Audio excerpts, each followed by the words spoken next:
তোমার জন্য আমার অনন্ত অবসর।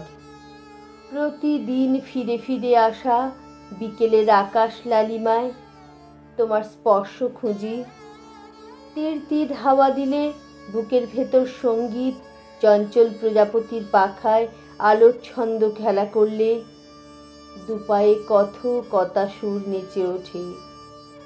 হেমন্তে পাকা ধানের মতো উজানি রোদ খেলে গেলে তোমার জন্য বুকের ভিতর ছটপটানি বাড়ে। কুয়াশায় ঢাকা ঘাসে লাবণ্যময় শিশির বিন্দুতে তোমার জন্য সুখের আলপনা আঁকি। ভালোবাসার বার্তা পাঠায় রাতের ত্রয়োদশী চাঁদ। আলো আধারিতে পদ ভাঙি অন্তহীন। বুকের কড়িকাঠে অপেক্ষার পাহাড় জমে। তোমার জন্য মেঘে মেঘে বেলা নেমে এলে ভোরের শুকতারায় তোমাকেই খুঁজে পাই।